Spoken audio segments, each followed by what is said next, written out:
Join us on the Swim Monkey. Swim Monkey TV. On the Monkey. Hi, everyone. Welcome to Seahorse Tales. I'm Kara Cassidy at Florida Swim School.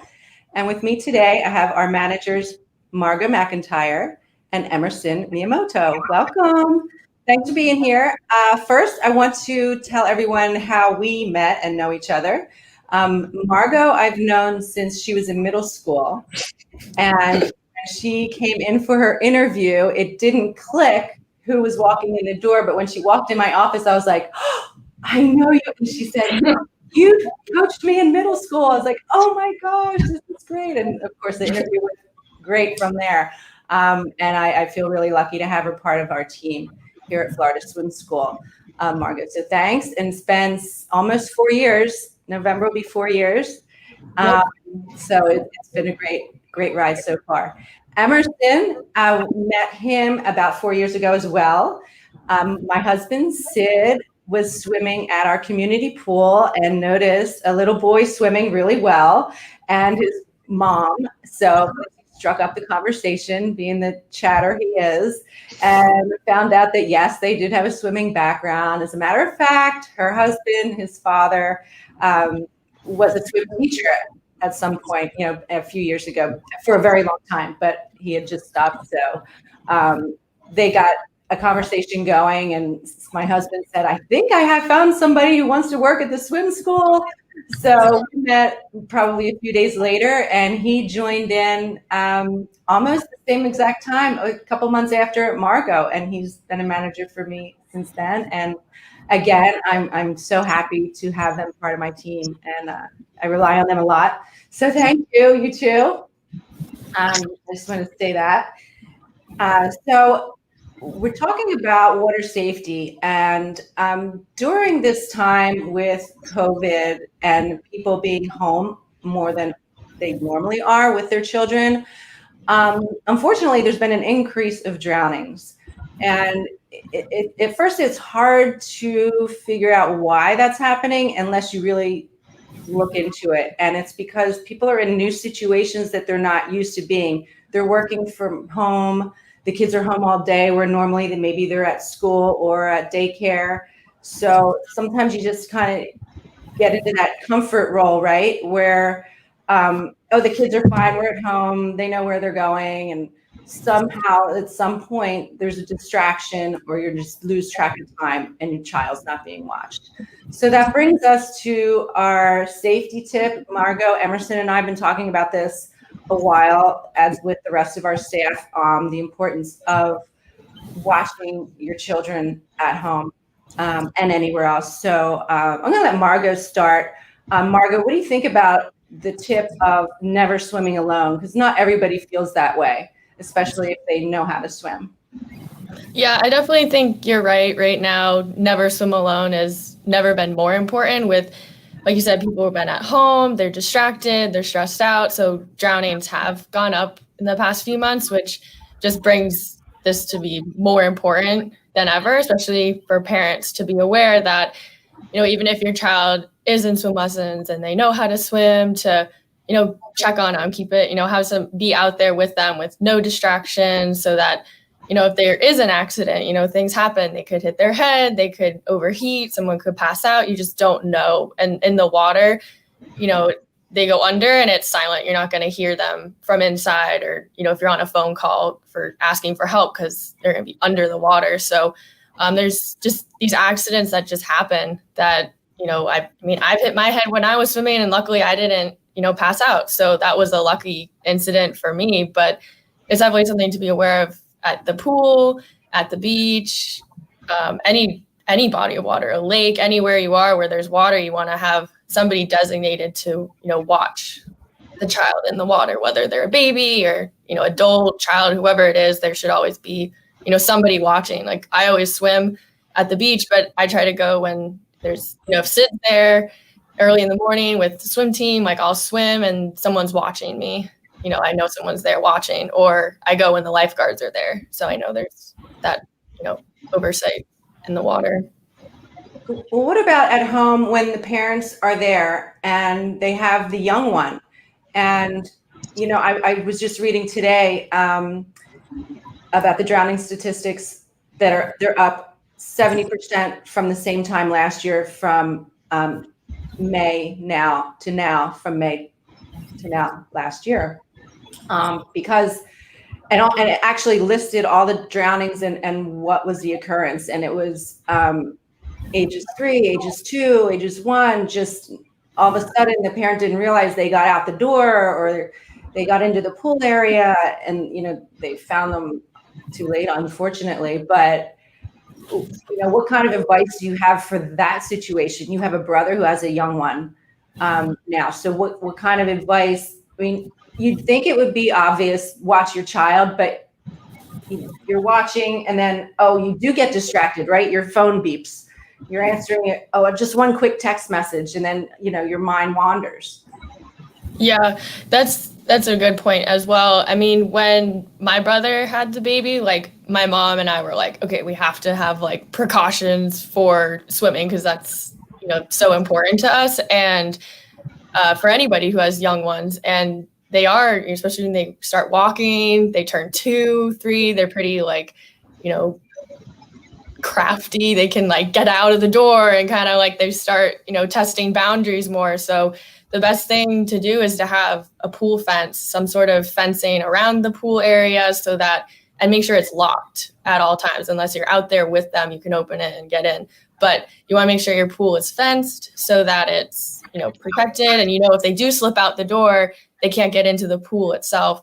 Or if you're worried, if you don't have the pool fence, you can always put, another precaution is to have alarms on the door so that if the back door does open, okay, someone's, trying to open the door and might be outside. So that's another precaution. Someone was telling me the other day they have like a doggy door going outside and their baby is crawling out the doggy door and is outside. But luckily the doggy door goes to like a small grass in like fenced areas. Beyond, that's like not connected to the pool. But if you do have a doggy door, that's another, you might need to seal it for a little while because the babies are starting to, apparently they like to climb through the doggy door. Yeah, but, it looks fun, right? Like a game. Yeah, it's like it looks like a game for them. We have our water safety in our class, like once in a month. We have their week, and we're always talking to the kids, like talking about never swim alone, and like always have someone watching you. Though no, I can swim alone in my house. I can. So for them, like, oh no, in my house I can swim alone. So no, you cannot. So I'm trying to explain the kids the importance. It's not because we are saying, it's just give the example, like we said, like give a nice example, like you can bump your head and fell in the pool and you can get unconscious and then they get more scared. So start with the kids too. We start teaching them. Maybe they're gonna go to the parents. Yeah, no, I cannot get in the pool, and start calling the parents to stay watching. Sometimes, even if they know how to swim, that's very important to have someone always watching. Yeah, I have. Oh, you go ahead, Kara. No, that's fine. Go ahead, Margaux. I have parents ask me all the time, and they're like, "Oh, when am I just gonna be able to, like, not watch my kid in the pool or not worry about them?" And my answer is never. Like, you never are gonna be able to do that. I mean, you can have some more peace of mind that if they fall in, they know how to get back to the wall or they can back float. But I mean, accidents happen, so just never swim alone. You really can't put your guard down. Kids, never. You should never be done watching your kids. And that's my next question, Emerson, because your son, now, does he comprehend when you say, Sam, I don't want you swimming unless I'm watching? Does he realize the importance of that? Does he follow that rule? Yeah, no, it's very hard. It's just like it's very hard to keep him. When I have a house with a pool and we have an accident with him because we just like take 2 seconds, 3 seconds, you just lose your timing doing something, talk to my wife. And then when we saw, he was about 2 years old, and when we saw, he was already inside the pool, but he was back floating, was just back floating. Nice, because I don't know for how long he was there, but it was pretty quickly, but he was there, but he flipped over and was floating his back. He was 2 years old. At least he already have swim lessons, but If a kid doesn't have any swim lessons, have no idea what's gonna happen. At least he turn over, roll over, and float his back. But was our fault? Can happen. Could be worse, and happen with anyone. Yeah. Yeah, it's really scary. And Margaux, I'm glad you brought up about swimming at the beach because, yesterday I went down to the ocean with the storm coming in and the waves were big. It was rough. And the lifeguards were not on duty, and we knew they were not going to be on duty. There were so many kids and parents in the water. I couldn't believe it. Because if you're going down, you're going in the water when you know there aren't lifeguards on duty, to me that tells me that you're not an experienced swimmer, because you just wouldn't take that risk. So that just shows, the importance that people know this, just follow the rules, don't be a rule breaker, be a rule follower. You're talking about saving lives and being safe, because you can enjoy it a lot more if you're following the rules they put in place, because it's all about your safety. And we were always like, never swim alone, swim with a buddy, have somebody with you. We go body surfing and we make sure that somebody else is there too, or there's other surfers there. They see you. If you're in distress, they understand what that means.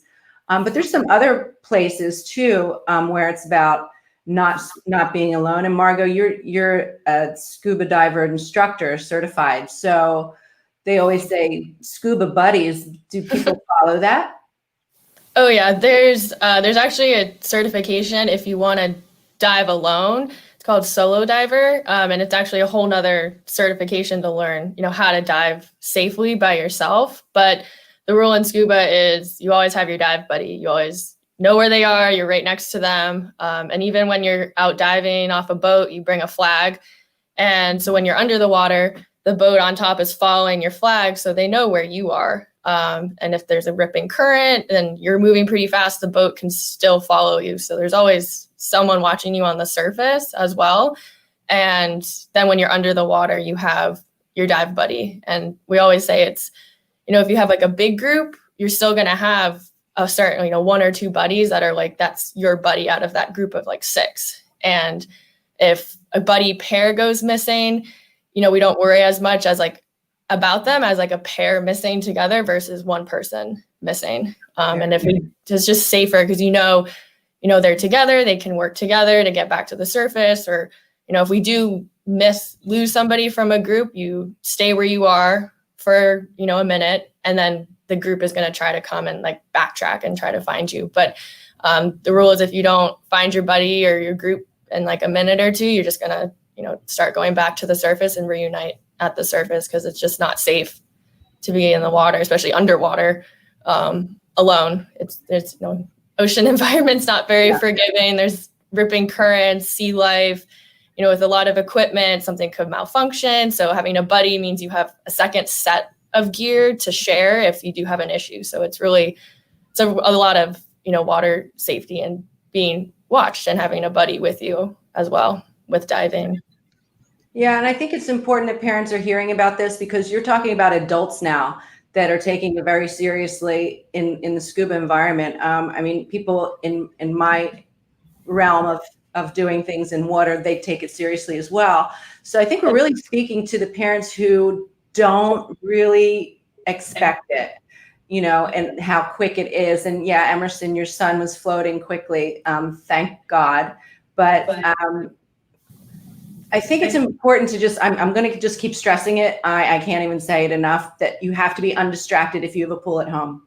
You cannot be inside if you have a pool at home, or lock all your doors. So your child is at home and there's no way for them to get out, because like Emerson said, or Margaux, that, they can figure out a way out if they want to get out, so. Another good thing to do is if you have pool toys and inflatable toys, is if you're not out there playing, like put them away, because that's going to attract kids to go outside because they see a toy and they're like, "Ooh, that looks fun," and kind of, want to go out there more to like get into the pool. So that's a good thing to put those things away when you're not in using them. Yeah. Even if the pool is a above ground pool or shallow pool, even the kids can stand up in the shallow, like a little pool, kiddie pools, and we still need to watch. They can have some problems sleeping, accident again. Yeah, because even if they're in one of those little baby pools that's, Yeah, 8 inches, 6 inches, 4 inches, if they lose their balance, fall face down, and then inhale water, they might just get disoriented. They're just little, you just don't want to do it. Don't risk it. Let's see. Joe had a question. Do you do adult classes for something like that? So we do encourage adults who don't know how to swim to take swim lessons. We do have adult classes going on right now. What we find is that usually the adults are embarrassed that they don't know how to swim, so we try to make them like really calm. Hey, we're proud of you for wanting to do it, but we know there are a lot out there who are still not taking lessons.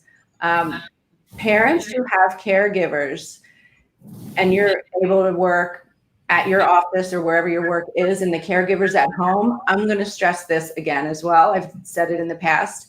If you have a caregiver at home and that caregiver does not know how to swim and you have a pool, that's not a safe environment. Period.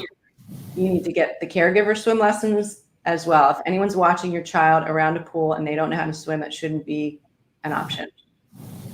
So that's where I am with that. Let's see. Sid said, learning to swim in your pool, is it different than swimming in the ocean? Emerson, you want to handle that one? yes, definitely. Like Margaux was saying, it's another environment, waves, current, rip current, and we need to always watch lifeguard is, and we need to see always someone together. Like even if you're a good swimmer, if you're going out, you can be pull for the ocean, get rip current. So you need to know how to get out the water. You need to wait this go away and then come back to the shore. Some people just start fighting back and start getting too tired, and need to be always. Is it very different from the pool and ocean?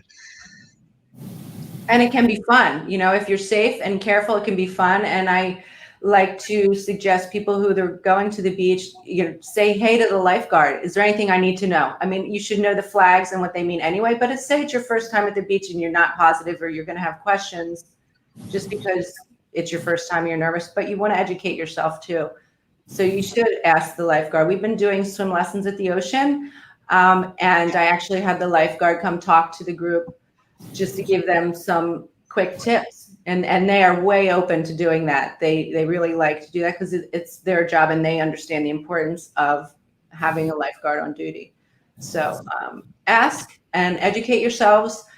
We do have a water safety online course that anyone can take, and it will touch on all of these points. We'll talk more about that in a little bit, but you can take the course and you will have all the information, downloadable materials, lesson plans, and you can actually have a little classroom with your family, getting everyone on the right page, being safe.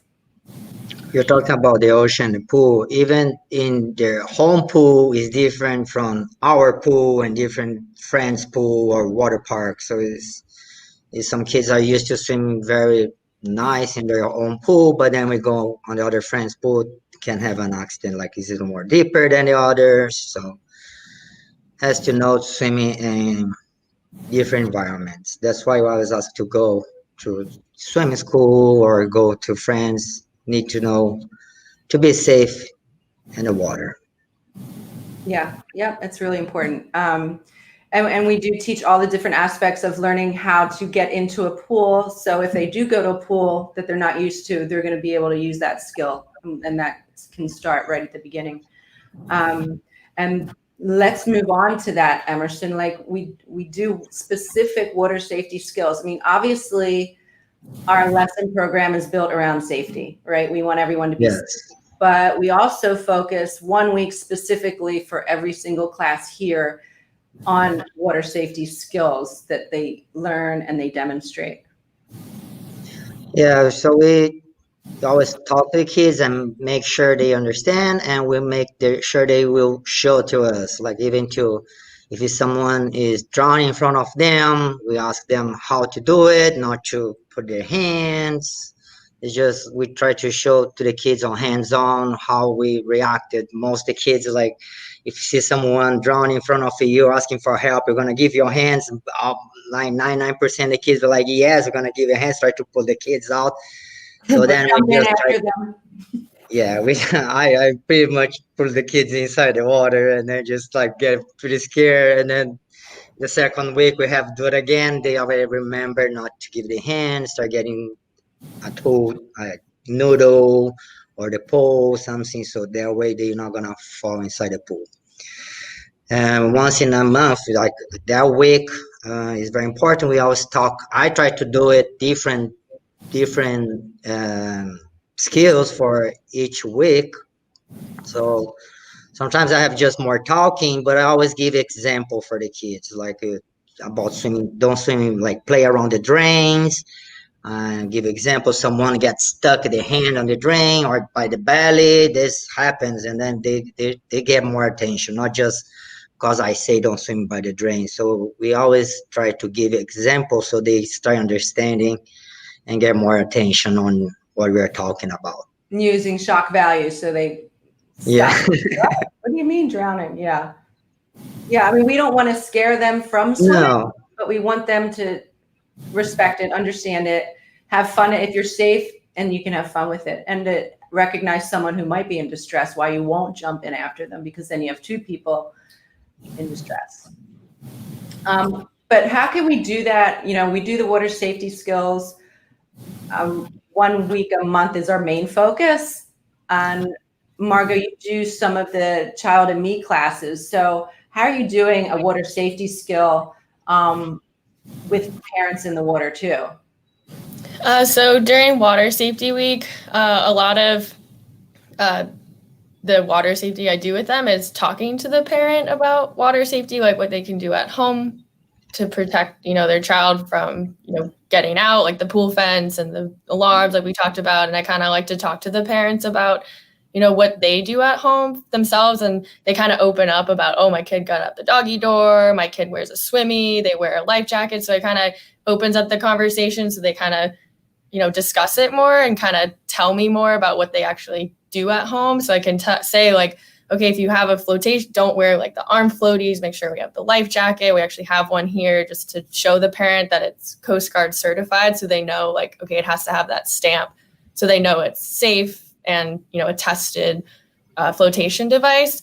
And then otherwise pretty much every class with baby and me, child and me is like a water safety lesson for them because they're learning how to get in the pool safely, how to get out safely, if there's how to climb in and out on the wall, Humpty Dumpty, if they're from sitting, they fall in, how to turn and grab the wall, or from standing, jumping in, roll over from their belly to their back floating, all of those safety skills, we pretty much practice every single lesson with them. So it's really just, bringing more attention to the fact of why this is a water safety skill. And I kind of explain that to the parent, like, if they jump in or they fall in, they need to have that instinct and they're under the water to turn and grab the wall. And you want them to hold it themselves so they can, hold themselves up. So I kind of give the parent more information as to why the skill is important and not just like, okay, let's do this, Humpty Dumpty, jump in, grab the wall, good job. Like I try to give them more information. Like the more you can give them, the better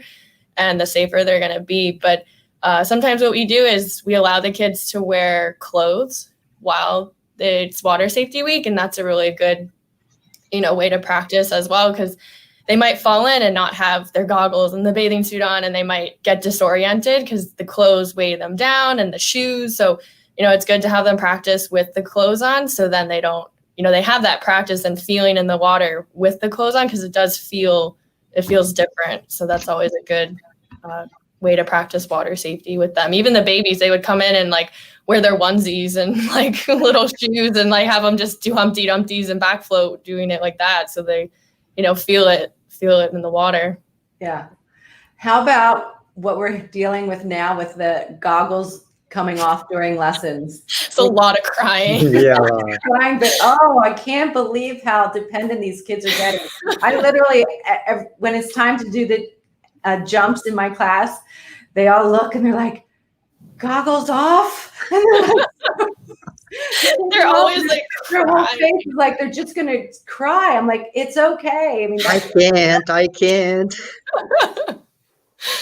yeah. I mean, it's not like we're laughing at them. It's just to us, Yeah. it's amazing that Yeah. they're so dependent so quickly. You know, Yeah. There's kids that swim across the whole length of the pool, and as soon as you tell them to take their goggles off, it's like meltdown. It's like, what?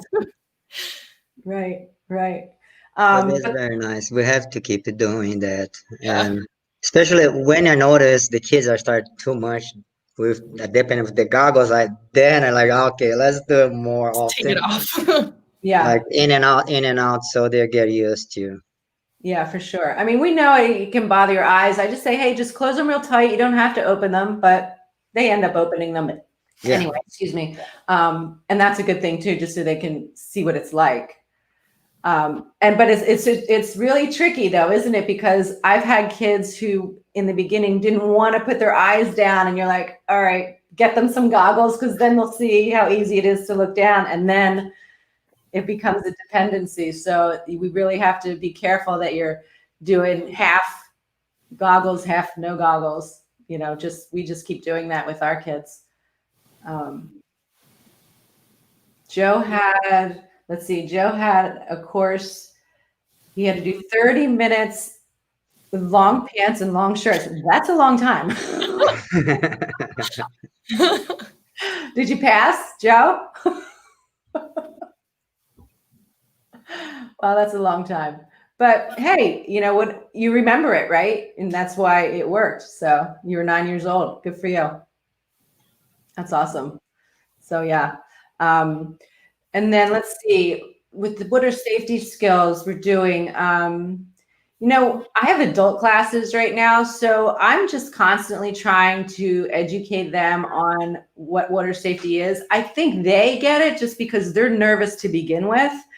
But even though I'm telling, you know, they're just learning, like they're really beginners, just, you know, gliding with their face down and starting arms, I will still give them the water safety tips because I know they want to practice at home. And I'll say, hey, make sure someone else is out there with you and always be able to reach the wall, right? You know, that's going to make them feel more comfortable, because I don't know how deep that pool is.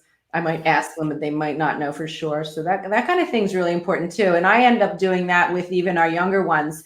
You know, you have the 3-year-old groups who are just so excited all the time.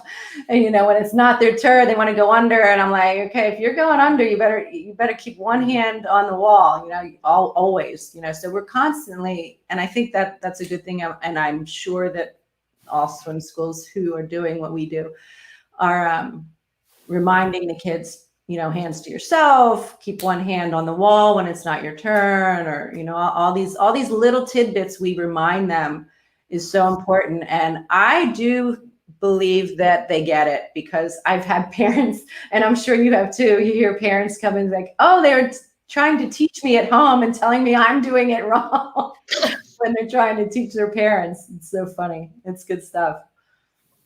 Something I was doing with my wife, like started going back in our pool and like I do this, do that, to start teaching, like make sure if we all the like pretty much the same sequence. It was pretty nice to see how he absorbed everything. Yeah, I've heard the little ones doing it with their dolls in the tub too, teaching the lessons. So it's getting through, and then, you know, we're creating safer kids and people and families. But you know, the biggest thing right now is watch your kids, watch all the time. You know, just the importance of that. And with the adults who are learning, I like that they're learning, because some of them have their kids in lessons. They're like, oh my gosh, I don't know how to swim, you know, because they're going to be able to enjoy their time with their kids as well. Yeah, parties very important to have a person like designated watcher. That's when everybody asks, oh, if someone is watching my child or he's watching the other child, and then when you see no one was watching no one. So if you have a pool, lake, and one parties, always have someone designated to watch that place. So always for the safe side. I mean, if you're at a gathering at someone's pool party, I mean, I know there's not a lot of that going on right now just because everyone's social Yeah. distancing, but if it's your family thing, don't be afraid to be that person who says, who's in charge of watching the pool? You need to ask that question. Over the years, again, not recently, but over the years, people have called and asked to hire lifeguards to watch For the parties. I think for that's pool also parties. to do, but just even though there's not a lot of pool parties going on, make sure you ask who's watching. And if there isn't anybody watching, be the one. Be that person who is watching. Yeah, I think we were talking about last week what people might be confused about what drowning is, and that like you don't necessarily die from drowning, but you can drown and be a survivor, and you can suffer from the effects of having limited oxygen to your brain. So you're like a survivor, but you have damage, like permanent brain damage, and so it's not just it's not just brain confusion, about what drowning is and what the effects can be or what can actually happen. Yeah. For sure. And, when we talk about the little suggestions we've been giving, don't swim alone and make sure, if someone's in distress, get out of the way and give them something that's going to help. Don't be the second person. Joe, I want to shout out to you and Sid, because you guys are competitive swimming, aquatics, involved in aquatics through the competitive arena. Maybe you mentioned some of these things to your kids just in once in a while or once a week, is give them a water safety tip, because I think that those who are seasoned swimmers definitely wouldn't think about it, but they may see a situation that would warrant that, oh, that's not a safe environment. Like maybe explain to them what a safe pool looks like. A safe pool doesn't look like an empty pool because then nobody's watching, little things like that. That I think the competitive arena can learn from as well, because I think someone who has siblings who are younger and they're not swimmers, and you just pass all that stuff on, because you can never be too safe. Yeah, the good swimmers sometimes, like even like we always say, jump feet first. And I have example what was a very good swimmer. It was back in Brazil, and it was a party and was a lot of just swimmers. And this happened with my wife's friends. There wasn't a big party, all swimmers. They went to the river, and so they're gonna jump on the river, come swimming down to their house. So someone drove there up to the river, and then when they're gonna jump, and they're like playing each other, who's gonna jump first, who's gonna jump or dive. So they dive, so they just go and dive head first, and was pretty shallow water. So he, in the end, he become paraplegic or tetraplegic. So it's just like that happens. And even if you're a good swimmer, he was a national swimmer. So it's just need to keep talking with everyone, right? So here a lot of canals or even stuff you cannot see the bottom have be rocks, and always feet first. Yeah, always feet first. I'm really glad you brought that up, because that's one of the main things we talk about with the ocean. You don't dive into the water because you don't know how deep it is. You need to walk in and test it that way. But for sure at a pool, right? Just feet first entry. Don't even bother diving unless there's a lifeguard on duty who says it's safe, or your coach on duty says it's safe. Otherwise, you're going feet first. Don't risk it. Definitely not worth it. Especially if you don't see the bottom, like a river, canal. Definitely. Yeah. Another like safety precaution that just came to me was for parents is if you're sometimes they might not be aware of these things, so you don't have to get like lifeguard certified, but it's always good to have a CPR certification and like first aid. So like if an accident does happen, you're able to be there and like know the steps to take until like the emergency paramedics get there. And I know sometimes we do CPR courses, even if it's just the hands-on CPR here at the swim school. So I think that's always a good thing to join in on, is have an updated CPR certification and see, first aid, just so it just gives you a little more knowledge and awareness and then a little more peace of mind for yourself also. Yeah, that's a really good point.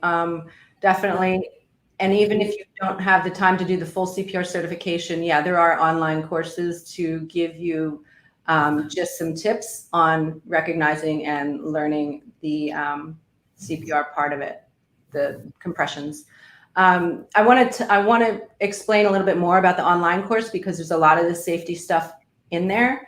So it was created. I ended up creating it because I was meeting with members of the Palm Beach School District over the last couple of years, trying to determine, hey, how can we get these kids to learn how to swim? You know, a lot of hurdles, mainly logistically, as far as getting kids from the classroom to a pool, because obviously the schools don't all have pools. Some may, but not many. And then you have the other problem of removing the kids from the classroom for too long and that supervision. And then you have the other side of that where there'll be parents who don't want to give permission. I ended up doing a survey with our parents just to say, hey, what's going on if we did water safety in the classroom, would you be interested? And I got 100% yes feedback. So I took that to the same members and they loved that idea. And they said, well, then, how are we doing that? And I created this course that I've been talking about. Margaux helped me with the testing of it. We do quizzes for whoever takes it. I used Emerson's son in a lot of the videos, and he helped me orchestrate the videos as well. And there are lesson plans. So it basically gives you all these water safety tips, not just what we talked about. That's just a very small part of it, but it'll give you information and you'll learn knowledge where you can actually teach the course. It was originally for the educator to put it in the classroom setting. And that was because that's where all the kids were. So that's who we were trying to reach, all the kids. And then when COVID happened, now the kids are at home, at least for a while. So now I just think it's a great suggestion for parents to do it if they have the time or they have a caregiver. Let the caregiver take the course. They'll have all the information. Even learning basic swimming skills, you can do that through the course. So it's on our website, flswimschool.com. But I just wanted to give you that information because everybody can benefit from knowing this information, and it will save lives. If you take this course and present it to people, someone's going to save a life through it. So thank you for that. And let's see. So Margaux also helped me along with my daughter, Kate, with the course that we created. There's a story because we wanted to have a story for that age group, 5 and younger, to help teach. And we came up with the story. So I decided to self-publish it. So here it is. Shout out Margaux and Kate. Thanks for your help. And there it is, Swimming Buddies. So everybody gets the book as well. And it just gives you, it's all about the basic swimming skills and in a fun way to present. But I want to thank everyone here. Sarah has Owen here with us swimming for a couple of years now. He's doing so great. And they came to the beach. And her neighbor hires certified lifeguards for her kids' party. So touche to her, kudos. I'm so glad to hear that. And I hope more people will do the same. If you can't find a lifeguard, be the water watcher. But that means undistracted. That means you're not having a conversation with another parent. Your phone is not within reach. You're not reading. You're only watching the water. That's what it means. Margaux and Emerson, do you have anything you want to add to what we were already talking about? I think about we are talking about swimmers on swim teams. When I was a swimmer, I never have nothing about water safety. So it's just like these examples I said had first that happens. Even games like holding the breath under the water too is very important. So that's because we think we know how to swim, we are safe. No, we just need to be aware of what can be dangerous. Like most of the time we know, like kids start playing holding breath, how many laps they do under the water. This is very unsafe too. True. Yeah. So coaches, that's another one for you to make sure you're telling your kids when they're not at practice, not to play that game. You know, it's not worth it because it can be fatal as well, as we all know, unfortunately. Margaux, thanks for being here. What do you have for me? I mean, going off what Emerson said, I was a competitive swimmer my whole life, and I really didn't. The water safety side of stuff never really clicked with me until I got lifeguard certified and did like rescue diver certifications and just had to really, dive more into the safety side of things because, you're just told, oh, you're a good swimmer, swim this lap, you can do this distance, blah, blah, blah. And like you can swim underwater for so long and whatever. You're just told to do these things, but you're never told the safety side of stuff. So I think it's really important to, let the older kids know also, especially competitively, because, you feel so confident when you're a teenager and you're like, oh, I'm a good swimmer. I can do anything. I can swim out far. And you don't have that awareness. So I think it's important to, bring that to them and let them, think about it or do like a water safety day once a month or something with them and, do some activities and talk about it because it is really important. Yeah, I feel the same way, Margaux. I feel like I'm so much more educated once I went through all these certifications. I mean, I always loved the beach and love going in the ocean, but now I love it just as much or more, but I feel much safer now. And it is a good feeling. Yeah, my mom was lifeguard certified. She was a lifeguard, when she was in high school and in the summers in college. And she's very like water safety oriented. And, growing up, I had a friend who her mom had some twins, and this was before she was born. And the twins were being watched by a nanny and they drowned. And so then when my friend was, in middle school, lower school, her mom would only allow her daughter and her son to swim with my mom. Like if the mom wasn't there, she could only swim with my mom because she knew my mom was like safe and water oriented and was a lifeguard. So she was like, she just knew. So like, luckily I've had, that background and had somebody, in my life that was very like water safety oriented, but not everybody has that. So it's very relevant. For sure. So again, I thank you too for always being by my side here at Florida Swim School. I can't do it without you. So we're going to keep plugging along and doing what we can and creating safer kids out there. And I hope everyone had a good weekend. We're going to sign off here. There's going to be a short slideshow that's just going to give you some quick information about what you might find on the course. But in the meantime, you can always comment here because we'll go back to it and read any comments and questions, and we'll respond to them even in the future. So any of our broadcasts, feel free to get us, and we look forward to seeing you next time on the Swim Monkey, presented by Florida Swim Network. So long from Seahorse Tales.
Join us on the Swim Monkey. Swim Monkey TV. On the Monkey.